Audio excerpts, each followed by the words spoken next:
Students देखिए question number 3 कह रहा है कि which value for which values of A and B will the following pair of linear equation has infinitely many solutions. ठीक है, ऐसा हम एक एग्जांपल कर चुके हैं, ए और बी अननोन है।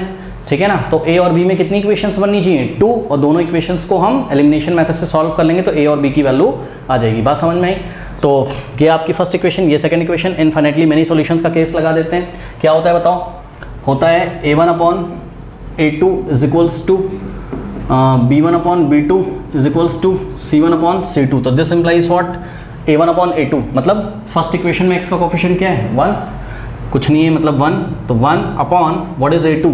सेकेंड इक्वेशन में x का कोफिशिएंट क्या है? a minus b is equals to b1/b2। First equation में y का कोफिशिएंट 2 और सेकेंड इक्वेशन में y का कोफिशिएंट a प्लस b। कोई डाउट है बताइए? Is equals to c1/c2। हाँ भाई ध्यान दें, ये तो C1 आपको दिख रहा है, हमने लिख दिया 1, और C2 की जगह क्या दिख रहा है आपको? ये पूरा दिख रहा है। भाई A और B कोई नंबर होंगे तो A प्लस B भी कोई नंबर होगा, तो A प्लस B माइनस 2 भी क्या होगा? कोई नंबर होगा जिसके साथ x और y नहीं है। तो ये कॉन्स्टेंट टर्म ही तो है, इसका मतलब C2 है, तो C1/C2। C2 की जगह A प्लस B माइनस 2। कोई डाउट है? अब क्या करना है? बीच वाले को क्या कर लो? कॉमन, किसी भी एक को कॉमन कर लो। मैं ना बीच वाले को कॉमन करता हूँ, यानी कि एक बार इसको इसके इक्वल रखो और एक बार इसको इसके इक्वल रखो। बात समझ में आई? तो पहले इन दोनों को लेते हैं, तो क्या हो जाएगा? Taking what?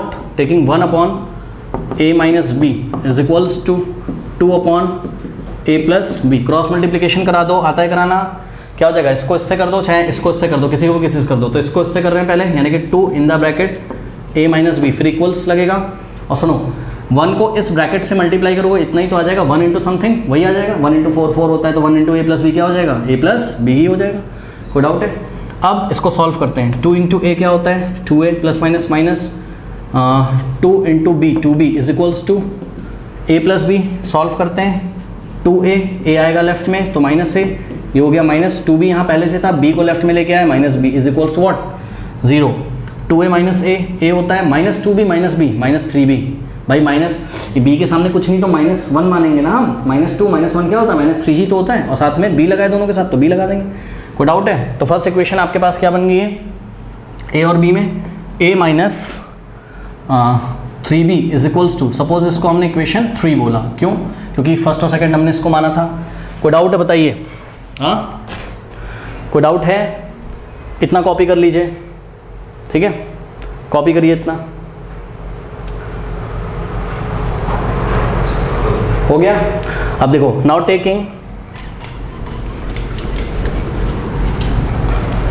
Taking this and this, यानी कि 2/a plus b is equals to 1/a plus b minus 2।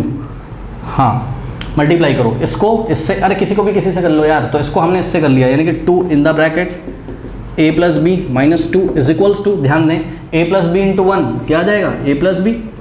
Solve करते हैं, 2 into a 2a plus 2 into b 2b plus minus minus 2 2 4 is equals to a plus b।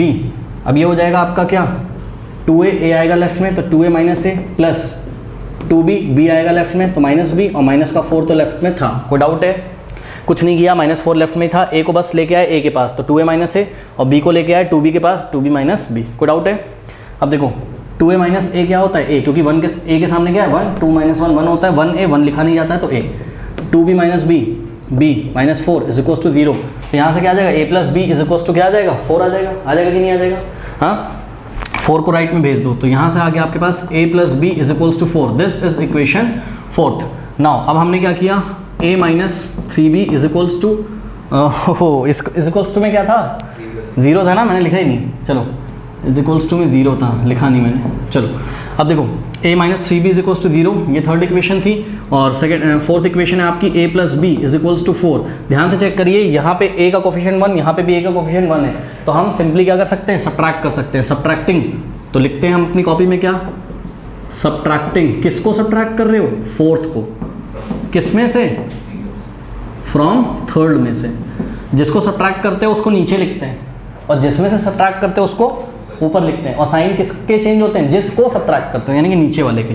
तो a के सामने यहाँ minus, b के सामने यहाँ माइनस, और 4 के सामने यहाँ माइनस। अब ध्यान दें, a पॉजिटिव और a का साइन नेगेटिव मानेंगे तो ये गया, -3b और माइनस का b प्लस नहीं मानोगे। अब -3b माइनस बी -4b होता है कि नहीं होता है? और सुनो 0 और माइनस का 4 क्या होता है? 0 - 4 क्या होता है? -4 ही तो होता है, ठीक है। तो ये -4 हो जाएगा। नाउ माइनस से माइनस हटा सकते हो आप कि नहीं हटा सकते हो? या फिर हमने क्या किया, डिवाइडिंग बाय -4 बोथ साइड। -4 से बोथ साइड अगर डिवाइड लगाओगे तो -4 से -4 कटा, -4 से -4 कटा, तो b की वैल्यू कुछ बच्चे सोचेंगे 0 आ गई। जी नहीं, -4 से -1 कटा, ये अरे माइनस से माइनस क्या, 4 1 जा 4, तो 1 ही तो आएगा यार, ठीक है। तो b की वैल्यू कितनी आ गई? 1 आ गई। कोई डाउट है बताओ?